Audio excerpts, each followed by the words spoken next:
ఓం శ్రీరామచంద్ర పరబ్రహ్మణే నమః. ఓం నమో వశిష్ఠ విశ్వామిత్ర వ్యాస వాల్మీకి సుఖాదిభ్యః. ఓం శుక్లాంబరధరం విష్ణుం శశివర్ణం చతుర్భుజం ప్రసన్నవదనం ధ్యాయేత్ సర్వవిఘ్నోపశాంతయే.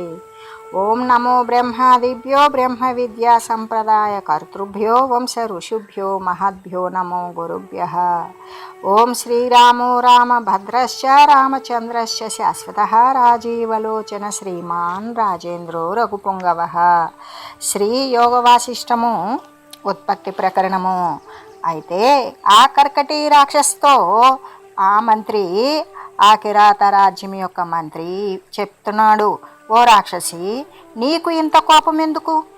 అల్పులైన వారు మాత్రమే ఇటువంటి చిన్ని చిన్ని కార్యాలయందు కూడా అధికమైన కోపాన్ని ప్రదర్శిస్తూ ఉంటారు. నీ యొక్క కోపాన్ని నువ్వు వదిలేసాయి. ఇది బుద్ధిమంతులకు తగనే తగదు. ధీమంతులు ఎప్పుడూ కూడా యోగ్యరీతిని అనుసరిస్తూ ఉంటారు. అంతేకాదు న్యాయోచితమైన కార్యాలయందే ప్రవర్తిస్తూ ఉంటారు. కాబట్టి రాక్షసి, నీకు కోపం అవసరం లేదు.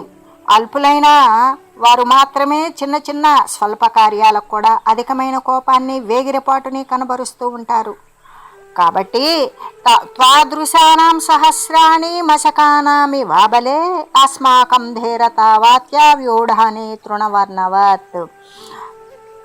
ఓ అబల, నీ వంటి అల్పకీటకాలు వేల కొలది మా ధైర్య వాయువు చేత తృణపర్ణాల వలె ఎగరగొట్టబడుతూ ఉన్నవి.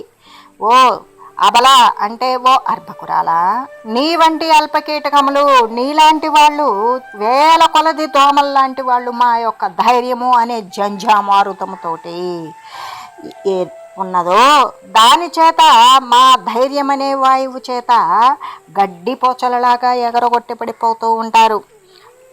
సంరంభద్వారముసృజ్య సమతా స్వచ్ఛయా ధియా యుక్త్యా చ వ్యవహారిణ్య స్వార్థ ప్రాజ్ఞేన సాధ్యతే. అందుకని నీవు కోపాన్ని వదిలివేయి. సమత్వంతో నిర్మలమైన, ఎటువంటి మాలిన్యము లేనటువంటి బుద్ధిని కలిగి ఉండు. అంతేకాదు ఉచిత రీతిని వ్యవహరించే బుద్ధిమంతులు తప్పనిసరిగా కార్యసిద్ధిని పొందుతూ ఉంటారు. కోపము అనేటువంటి ద్వారాన్ని నువ్వు వదిలేసి సమత్వంతో కూడిన నిర్మలమైన బుద్ధి చేతనే ప్రాజ్ఞులు వ్యవహరించేటువంటి ఏ ఉచితమైన తెలివి జ్ఞానమైతే ఉంటుందో ఆ జ్ఞానము చేతే బుద్ధిమంతుడు తన కార్యాన్ని సాధిస్తాడు. కానీ చిన్న చిన్న విషయాలకు కూడా ఎటువంటి కోపాన్ని ప్రదర్శించడు. కోపాన్ని ప్రదర్శించాడా వాడు ఎటువంటి కార్యసిద్ధిని పొందలేడు అని చెబుతూ, బుద్ధిమంతులైన వారు మాత్రమే కార్యసిద్ధిని పొందుతారు. స్వేనైవ వ్యవహారేణ కార్యం సిద్ధ్యతు వాసవ మహానియతిరిత్యేవ భ్రమస్య వసరోహిక. కార్యము సిద్ధించినను సిద్ధించకపోయినప్పటికీ కూడా సామము అనే ఉపాయాలతో, మనకు ఉపాయాలు 4: సామము, భేదము, దండము, దానము అనేటువంటివి సామదాన భేద దండోపాయాలు. వాటిల్లో కార్యం సిద్ధించినప్పటికీ సిద్ధించకపోయినప్పటికీ కూడా సామము అనే మొదటి ఉపాయాన్ని మొట్టమొదటిగా అవలంబించాలి. ఇది బహుకాలము నుండి కూడా ఆచరించబడేటువంటి నియతి క్రమము. కార్యము నిశ్చితము కాగా ఇంకా 3లాగానే మూర్ఖంగా ఎందుకు వ్యవహరించాలి? నీకేం కావాలో చెప్పు. ఇంతవరకే ఏ యాచకుడైనను తన యొక్క కోరినటువంటి వస్తువులను మా వలన మరి పొందుతూనే ఉన్నాడు. వాడు పొందకుండా ఏనాడూ లేడు. కాబట్టి యుక్తుక్త సా తదాతే చింతయామాస రాక్షసి అహోని విమలాచారం సత్వం పురుష సింహయోహ. మంత్రి ఈ విధంగా చెప్పినప్పుడు ఆ విధంగా మాట్లాడగా రాక్షసి ఏమంటుంది? తన యొక్క మనసులో ఈ విధంగా చింతిస్తుంది, ఆహా, వీరు నిజంగా పురుష శ్రేష్ఠులే. వీరుల యొక్క బుద్ధి ఎంత నిర్మలంగా ఉంది, ఎటువంటి పవిత్రమైన ఆచరణ కలిగి ఉన్నారు, ధైర్యము, బుద్ధి బలము కూడా కలిగి ఉన్నారు. వీరు నిజంగా కూడా బుద్ధిమంతులే అని అనుకుని, ఏ విధంగా మంత్రి ఆ విధంగా చెప్పగానే రాక్షసు తన మనసులో అనుకుంటుంది. ఈ పురుష సింహులైన వీరుల యొక్క బుద్ధి ఎంత నిర్మలమైనది, ఎటువంటి పవిత్రమైన ఆచరణ కలిగి ఉన్నారు. ఆ ఆచరణ తోడిదే ఈ సహజమైనటువంటి ధైర్యము. వీరిరువురు కూడా సామాన్యమైన మానవులు కారు. ఇది చాలా విచిత్రంగా ఉంది. ముఖనేత్ర కాంతుల చేత, ఉత్తమమైనటువంటి మాటల చేత వీరు ఆత్మజ్ఞాన సంపన్నులే అని నాకు తోస్తూ ఉన్నది. రెండు నదులు కలుసుకున్నాయి అనుకో, వాని అందరి జలము ఆ రెండు నదులు ఏకమైతే వాటి యందు ఉన్న జలము కూడా ఏకమైనట్లుగానే ఈ నేత్రం, ఈ వాక్కు, దీని ద్వారా బుద్ధిమంతుల యొక్క అభిప్రాయము అనేది ఏకమే అవుతుంది.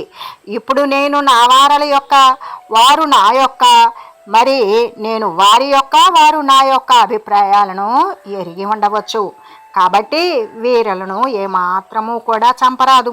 అంతేకాదు, వీరు ఆత్మదృష్టి చేత నిజముగా నాశరహితులే అయ్యున్నారు అని ఆమె భావిస్తూ, మన్యే భవేతామాత్మజ్ఞానాత్మజ్ఞానాధృతే మతి ప్రమృష్ట సదన సద్భావాద్భవత్యంత భయామృతౌ. వీరు ఇరువురు కూడా ఆత్మజ్ఞానులే అని నేను తలుస్తాను. ఎలాగంటే, ఆత్మజ్ఞానాన్ని పొందకపోతే మృత్యు విషయమై వీరు ఎంత నిర్భయంగా ప్రవర్తిస్తారా? ఆత్మజ్ఞానము చేత మాత్రమే జీవిత మరణాలపై ఆశ అనేది నశిస్తుంది. కాబట్టి వీరిరువురు కూడా ఆత్మజ్ఞానులే అని నేను ఆలోచన చేస్తాను. దేని వల్ల అయితే మిథ్యాత్మ నిశ్చయము ద్వారా సర్వము అబద్ధము అనే నిశ్చయం దేని ద్వారా జరుగుతుందో దాని ద్వారానే జీవితమని మరణమనే భావన దూరీకరించబడుతుంది. అట్టి ఆత్మజ్ఞానాన్ని జ్ఞానము కనుక లేకపోతే మనుజుడైన వాడు మరణ విషయంలో భయరహితుడు కాజాలడు కదా, వాడు భయపడుతూనే ఉంటాడు కదా అని. తేదేతాౌ పరిపృచ్ఛామి కంచిత్ సందేహముత్సితం ప్రాజ్ఞం ప్రాప్య న పృచ్ఛంతి ఏకే చిత్తే నరాధమః. కాబట్టి నాకు కలిగిన సందేహాలను గురించి నేను వీళ్ళని అడుగుతాను. మహాత్ముల యొక్క సంసర్గము కలిగి ఉండి కూడా అట్టి వారి చేత సంశయాలని నివారణ చేసుకోకపోతే వారు నిజంగా అజ్ఞానులే, వారు అధములైనటువంటి వారే. కాబట్టి నాకు కలిగిన కొన్ని సందేహాలను గురించి వీళ్ళని అడిగి తెలుసుకుంటాను. ప్రజ్ఞావంతుడైన మనుజుని పొంది కూడా, గొప్పవారైన మహనీయుల యొక్క సాంగత్యం పొంది కూడా ఎవరైతే అతనిని అడిగి తమ సంశయాలను పోగొట్టుకోకుండా ఉంటారో అటువంటి వారు నిజంగా మనుజులలోనే అధములైనటువంటి వారు. ఇలా తలపోసి ఆ రాక్షసి అకాల కల్పాంతమే మేఘ గర్జనలాగా ఒక్క శబ్దం చేసింది.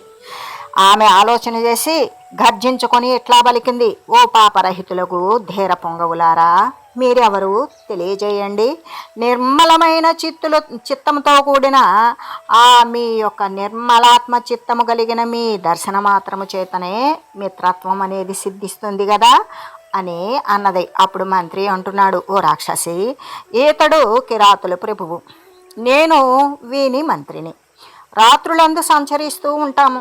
నీ వంటి హింసా స్వభావాలను దండించడం కోసమే మేము రాత్రి యందు సంచరిస్తూ మరి వారిని చంపడం కోసమే విద్యుక్తులమై ఉంటాము. దుష్ట శిక్షణ శిష్ట రక్షణయే రాజులకు సదా కర్తవ్యం కదా. ఇట్టి ధర్మముని ఎవరైతే ఉపేక్ష చేస్తారో అటువంటి వారు అగ్నియందు కట్టెలాగానే తగలబడిపోతారు అని మంత్రి చెప్పాడు. అప్పుడు రాక్షసి అంటోంది, ఓ రాజా, నీ మంత్రి దుష్టుడని తోస్తూ ఉన్నది. దుష్ట మంత్రి గల రాజు కానేరడు. ఉత్తమ మంత్రి కలిగిన రాజే నిజమైన రాజు అవుతాడు.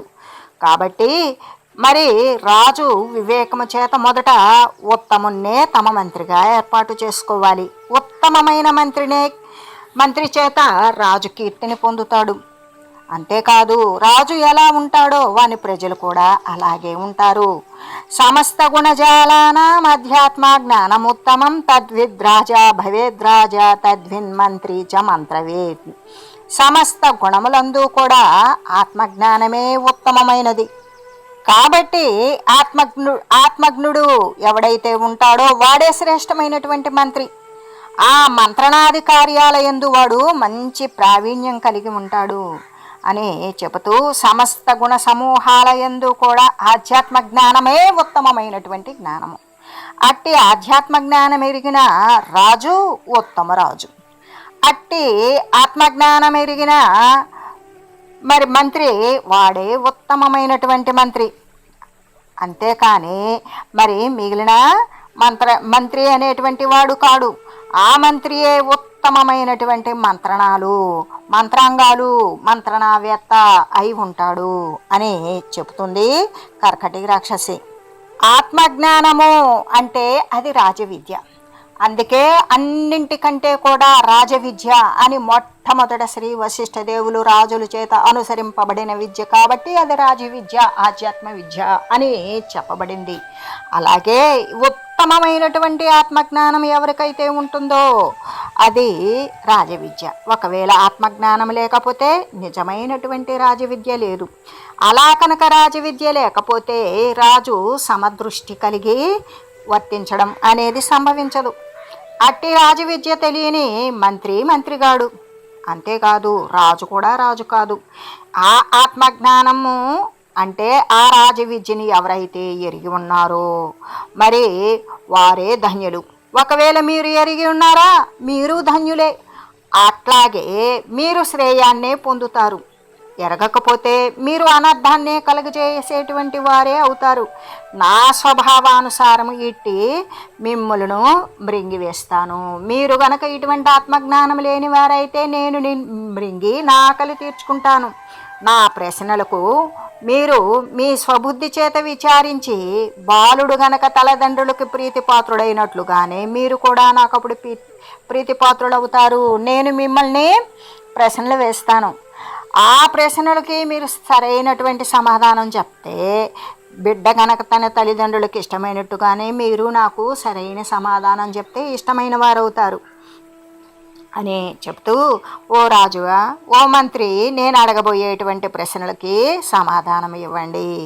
వాటిని నేను వినాలి అని కోరుకుంటూ ఉన్నాను. కాబట్టి నా కోరికని నెరవేర్చండి. నా కోరికే సఫలమైంది మరి అవుతుంది అని మీరు ప్రతిజ్ఞ చేసి ఉన్నారు కాబట్టి తాము వచించిన ప్రకారంగానే ఆచరించినటువంటి మనుజుడు దోషంతో కూడుకున్నవాడే అవుతాడు, అంటే దోషయుక్తుడే అవుతాడు అని ఆ రాక్షసి చెబుతూ ఉన్నది. ఇంకా రాక్షసి ఇలా పలుకుతుంది. సరే, అప్పుడు రాక్షసి ఇలా చెప్పగా రాజు సరే అన్నాడు. ఆ ప్రశ్నలు అడగమనినంత అడగమన్నాడు. అప్పుడు ఆ రాక్షసి ఇట్లా అడగడానికి ప్రారంభించింది. ఆ రాక్షసి ఈ విధంగా ప్రశ్న చేస్తూ ఉన్నది అని శ్రీ వశిష్ఠ మహర్షి శ్రీరామచంద్రునితో ఏమని చెప్తూ ఉన్నారు. శ్రీరామ, ఆ రాక్షసి అడిగే ప్రశ్నలు ఏమిటో నీవు శ్రద్ధగా విను అని ఇంకా ఆయన శ్రీరామచంద్రునితో చెప్తూ ఉన్నారు. అప్పుడు రాక్షసి ఏమన్నది, యథార్థంగా ఒకటే అయ్యున్నప్పటికీ కూడా ఉపాధి భేదం చేత అనేకంగా కనబడుతూ ఉన్నది ఏది? సముద్రమునందు మరి బుడగలు లేదా బుద్బుదాలులాగా ఏ అణువునందైతే లక్షల కొలది బ్రహ్మాండాలు లయమవుతాయి అని అడుగుతూ, శూన్యము కాని ఆకాశం ఏదైనా ఉన్నదా? లేనిదైనప్పటికీ కూడా ఉనికి కలిగినది ఏమీ ఉన్నది? ఇంతకు నేనెవరను? మీ యందు అహంభావము కలిగి ఉన్నదేమిటి అని అడుగుతూ, గచ్చన్న గచ్చతి చహ గచ్చన్న గచ్చతి చకః కో తిష్టన్నపి తిష్టతి కశ్చేత్తనోపి పాషాణః కశ్చిద్వ్యోమ్ని విచిత్రకృత్. అయితే నడుచుచున్నప్పటికీ కూడా నడవనిది ఏది? గతిని నిరోధమునర్పుకున్నప్పటికీ కూడా స్థిరముగా ఉండేది ఏది? చేతన వస్తువైనను కూడా రాయిలాగా కదలకుండా ఉండేది ఏది? చిదాకాశమున విచిత్రంగా చిత్రించున్నది ఏది అని అడుగుతున్నది. ఏమని అంటే నడుస్తూ ఉన్నా నడవనిదేది, కదులుతూ ఉన్నప్పటికీ కూడా కదలకుండా ఉండేది ఏది? లేకయే ఉన్నదేది? అది లేకుండా అంటే దృగ్గోచరమయ్యేది కాదు, కానీ సర్వము తానై శాశ్వతమై ఉంటుంది, అది కనబడదు. లేకయే ఉన్న ఉన్నదేది అంటే అది లేనట్లుగానే ఉంటుంది, కానీ అదే సత్యమై ఉంటుంది. చేతనమైనను రాతిలాగా కదలకుండా ఉండేదేంటి అంటే కదులుతూ ఉన్నప్పటికీ కూడా రాయిలాగా స్థిరంగా ఉండేదేంటి? ఆకాశమును విచిత్రంగా చిత్రించేది ఎవరు? ఎలాగంటే చిదాకాశమున జ్ఞానమునందు మానసికమైనటువంటి చిత్తు ఎందు విచిత్రంగా ఎవరు చిత్రిస్తారు అంటే చిత్తము చింతిస్తూ ఉంటుంది కదా, ఆ చింతన అనేది దేనికి సంభవించినది అని తన రూపాన్ని వదిలిపెట్టినది అయినప్పటికీ కూడా దహన శక్తి లేనిది అయిన అగ్ని ఏది? అగ్ని కానట్టిది దేని నుండి నిరంతరము అగ్ని ఉత్పన్నం అవుతూ ఉన్నది. తన రూపాన్ని వదిలివేసినా కూడా త్యజించనిది ఏమున్నది? దహన శక్తి లేనిదియు అంటే కాల్చేటువంటి శక్తి లేకపోయినప్పటికీ కూడా అది అటువంటి అగ్ని ఏంటి అని అడుగుతూ, అగ్ని కానట్టిది, అగ్నియే కానటువంటి దేని నుండి నిరంతరము కూడా అగ్ని అనేది ఉద్భవిస్తుంది. నాశరహితుడును సమస్తము ప్రకాశింపజేసేవాడు ఎవరు? చంద్రుడు, సూర్యుడు, అగ్ని, నక్షత్రాలకు విలక్షణమై ఉన్నది ఏమిటి? నేత్రానికి విషయము కానిదైనప్పటికీ దృష్టికి హేతువై ఏదో ఉన్నది, అదేమిటి? ఆకాశాన్ని ఉత్పన్నం చేసేవారెవరు? అన్నిటికంటే కూడా అన్నింటికి సర్వానికి సత్తన కలగజేసేది ఏమిటి? జగత్తు అనే రత్నానికి నిలయం ఎక్కడ? ఏ మణిమయ కోశమందు ఈ జగత్తు ఉన్నది? తమస్సును కూడా ప్రకాశింపజేసేటువంటిది ఏది? ఉన్నదియు లేనిదియు అగు అణువు అంటారు కదా, ఆ అణువు అనేది ఏది? దూరమున సమీపమున కూడా ఉండేది ఏది? గొప్ప పర్వతములాగా ఉండే అణువేది అని అడుగుతూ, మరి నిమిష స్వరూపముతో కూడా ఉన్నటువంటిది నిమేష స్వరూపము గలదే అయినప్పటికీ కూడా అంటే లిప్తపాటు కాలమే అయినప్పటికీ అదే దాని రూపమే అయినప్పటికీ కూడా కల్పన రూపంలో ఉండేది ఏది? కల్పమైనప్పటికీ కూడా నిమిషముగా నుండేది ఏది? ప్రత్యక్షంగా ఉన్నప్పటికీ లేనట్లుగా తోచేది ఏది? చేతనమైనప్పటికీ కూడా కనపడేది ఏది అని అడుగుతూ, వాయురూపమే అయి ఉంటుంది, వాయురూపం కాదు. శబ్దరూపమే అయి ఉంటుంది, ఆ శబ్దమున అయ్యేది ఏది? అంతేకాక అంతా తానయ్యి ఏది కానిదేది ఏమున్నది? అహంభావ రూపంగాను అనహంభావ రూపంగాను అంటే అహం లేని రూపంగాను కూడా ఉన్నది ఏది? తన యొక్క ఆత్మస్వరూపమై ఉన్నప్పటికీ అనేక జన్మలందు చేయబడిన ప్రయత్నముల చేత లభ్యమయ్యేదేమున్నది? ఏది లభిస్తే అంతకు మించిన లాభము ఉండదో, కానీ ఏది అంతయు లభింపదో అట్టి వస్తువేమై ఉన్నది? అంతేకాదు విషయభోగయుక్తమైన స్వస్థ జీవితము చేత ఏది తనను తాను నశింపజేసుకుంటుంది?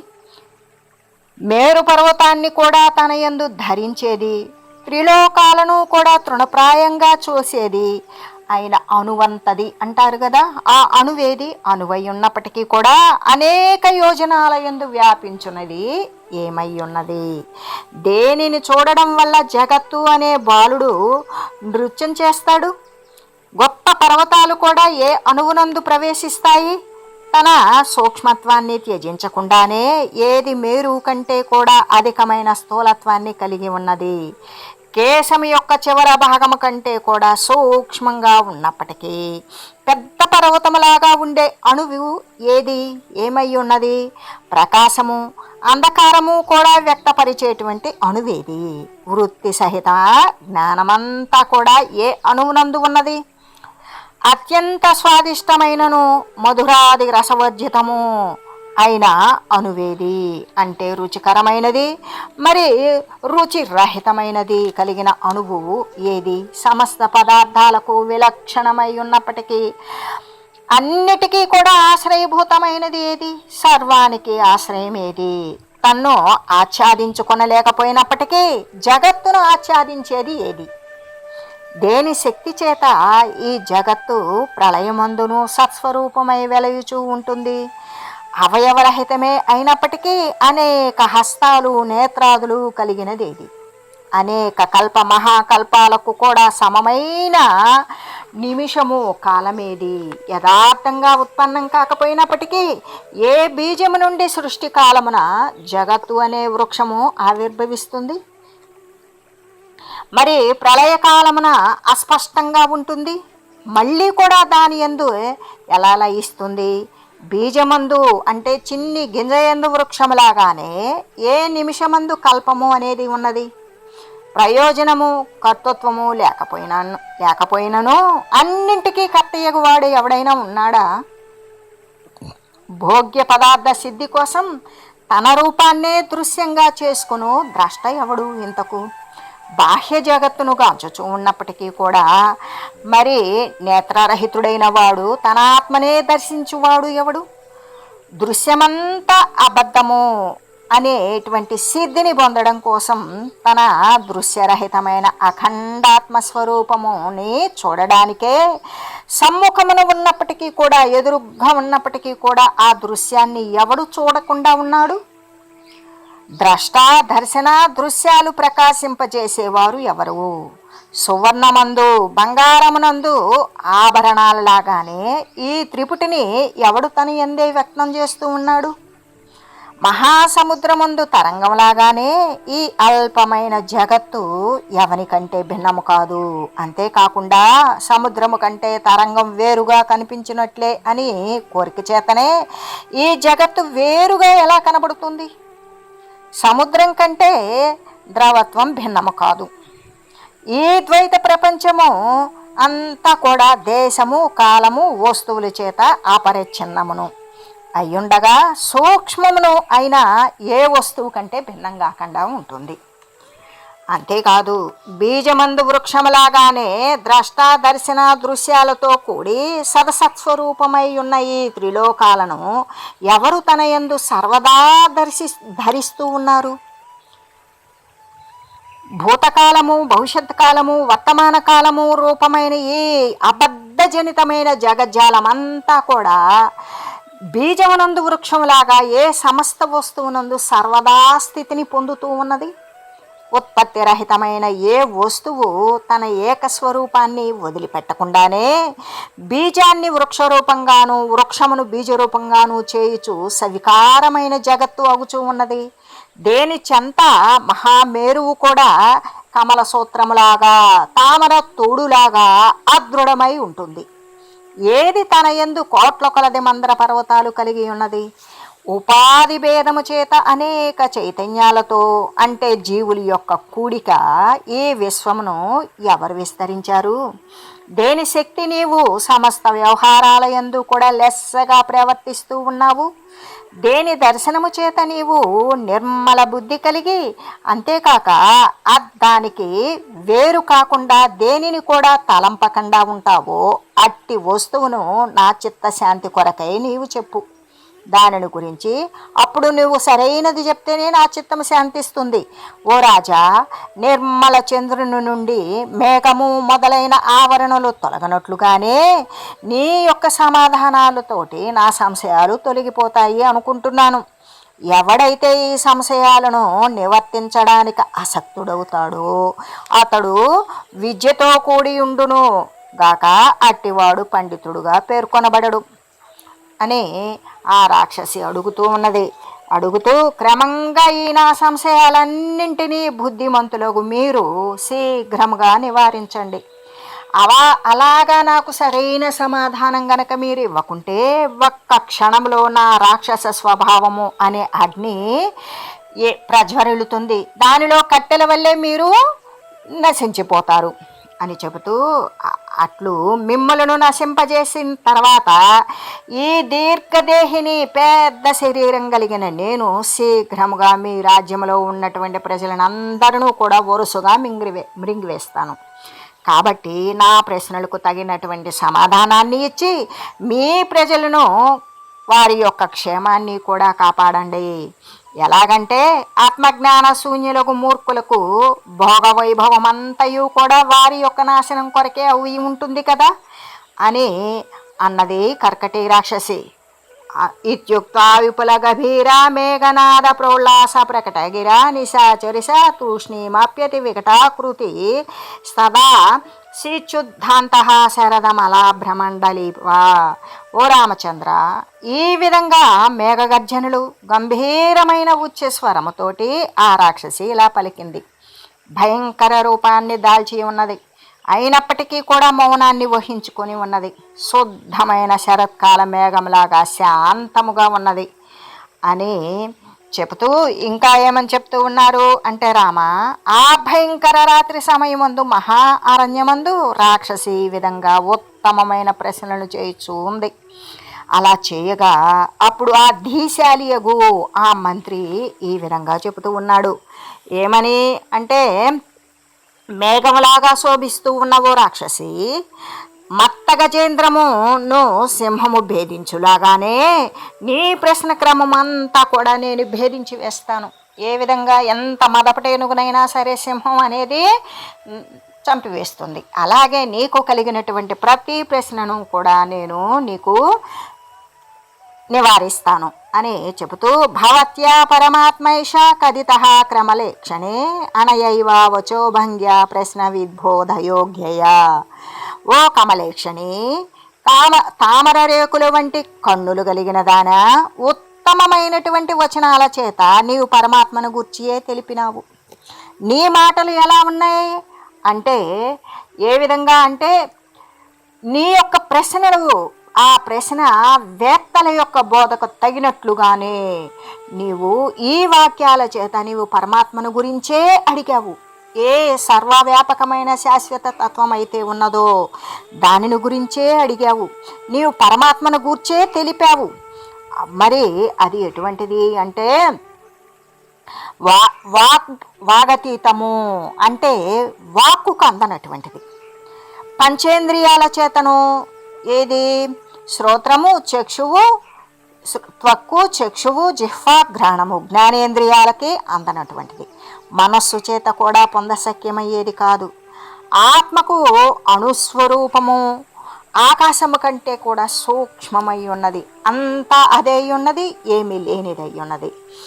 అయి ఆ పరమమైన ఆ చిదనువునందే సదసద్రూపమైనటువంటి జగత్తంతా కూడా బీజమందు వృక్షంలాగానే స్ఫురిస్తూ ఉన్నది.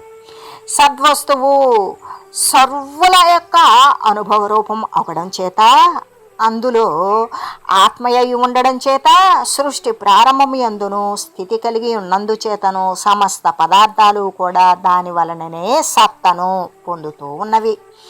అంతేకాదు, చిదనమైనటువంటి ఆ పరమాత్మయే బాహ్య వస్తువు శూన్యం అవడం చేత ఆకాశమని, ఏ విధంగా బాహ్య వస్తువులు ఏమీ లేకపోవడం వల్లనే దాని ఏమీ లేనిది కాబట్టి శూన్యమని, శూన్యమగడం చేత దాన్ని ఆకాశము అని, శుద్ధ చైతన్య స్వరూపమగడం చేత ఆకాశము కంటే కూడా భిన్నమైనదని, ఏమీ లేనిది అని చెప్పడానికి కూడా సాధ్యపడినటువంటిది కాబట్టి అది శుద్ధ చైతన్య స్వరూపము. అందుకే దానిని ఆకాశం కంటే భిన్నమని చెప్పబడుతుంది. ఆచిదనువు ఇంద్రియాలకు అవిషయంగాక రూపరహితమనబడింది. ఏ విధంగా ఇంద్రియాలకు అది గోచరమయ్యేది కాదు. అందుకే దానిని ఏమన్నారు అంటే రూపరహితము, ఇక అది రూపము లేనిది కాబట్టి ఇంద్రియానికి గోచరము కాదు అని చెబుతూ, అంతా తన రూపమే అవడం చేత స్వరూపమని, దృశ్యరహితము అవడం చేత అరూపమని చెప్తూ ఉంటారు. అంతేకాదు, కాబట్టి సర్వము తానై ఉన్నప్పటికీ కూడా ఏది కాక ఉన్నప్పటికీ సువర్ణమందు అంటే బంగారమునందు ఆభరణాలులాగా ఒకే చైతన్యము భిన్నోపాధుల యందు రకరకాల శరీరాల యందు ఉండేటువంటిది కేవలము ఆత్మతత్వమే. ఏ విధంగా ఎన్ని రకాల నగలు, ఎన్ని రకాల కేయూరాలు, మరి అంగుళీయాలు, గాజులు, ఇలాంటివి ఎన్ని రకాలైనటువంటి ఆభరణాలను తయారు చేసినప్పటికీ కూడా దాని యందు ఉన్నది బంగారంలాగానే భిన్న భిన్న ఉపాధులు యందు సర్వ జీవరాశి యందు కూడా ప్రతిబింబమై ఉన్నటువంటిది ఏ పరమాత్మతత్వం అయితే ఉన్నదో అది భిన్న భిన్న ఉపాధుల చేత అది భిన్న భిన్నంగా వేరువేరుగా కనబడుతూ ఉన్నది అని మంత్రి తెలియజేస్తూ ఉన్నారు. అంతే. ఓం మంగళం శ్రీ గురుదేవాయ మహనీయ గుణాత్మనే సర్వలోక శరణ్యాయ సాధురూపాయ మంగళం. ఓం మంగళం కోసలేంద్రాయ రామాయ రామభద్రాయ చక్రవర్తి తనూజాయ సార్వభౌమాయ జానకీ వల్లభాయ శ్రీరామచంద్రాయ మంగళం. ఓం తత్సత్.